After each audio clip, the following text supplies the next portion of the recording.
Atenção! Começa agora uma teleaula de História do Ensino Médio. Você vai assistir a teleaula de número 66. Bons estudos!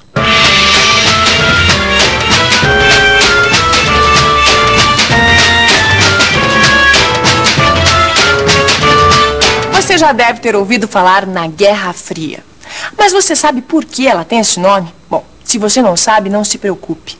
A nossa teleaula de hoje vai contar direitinho essa história de Guerra Fria. Fique ligado. Na teleaula de hoje a gente vai ver que depois da Segunda Guerra, a Europa perdeu a hegemonia mundial. Duas novas potências passaram a disputar a supremacia econômica e militar do planeta: os Estados Unidos e a União Soviética. A gente vai entender como a disputa entre as duas superpotências resultou na formação de dois blocos. Vamos ver como a corrida armamentista desencadeada pelas tensões da Guerra Fria colocou o mundo à beira da destruição total.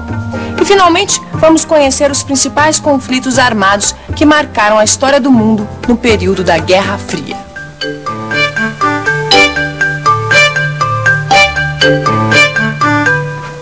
Lembra da Segunda Guerra Mundial?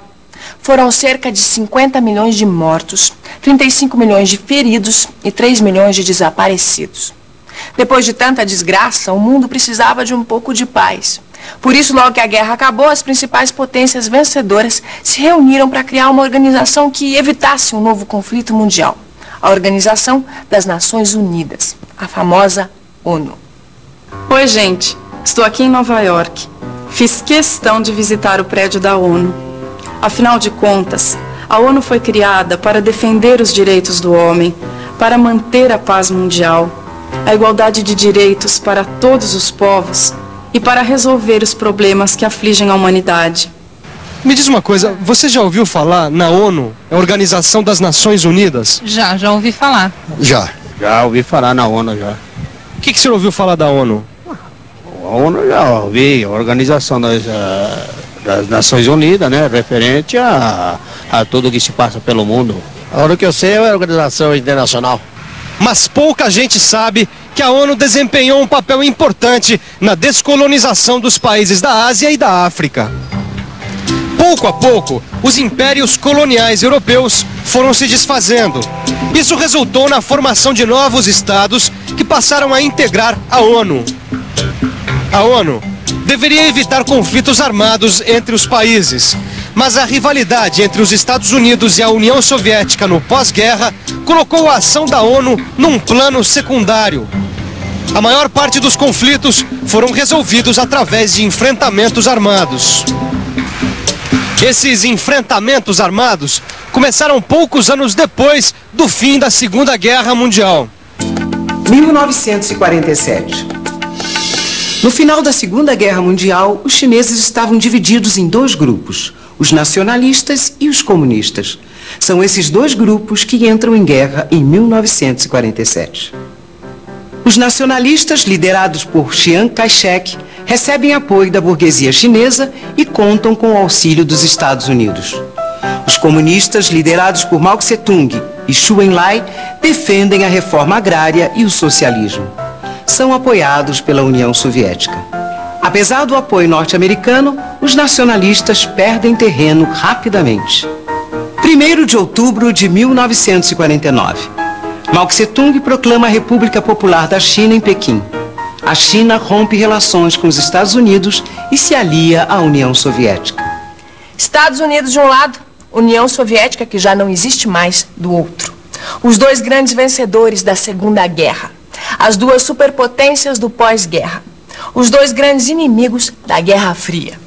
Logo após a guerra, começou uma nova disputa imperialista entre as superpotências vencedoras, Estados Unidos e União Soviética. Os dois grandes rivais nunca se enfrentaram diretamente. Por isso, essa disputa ficou conhecida como a Guerra Fria. O que estava em jogo era o controle econômico e militar do mundo.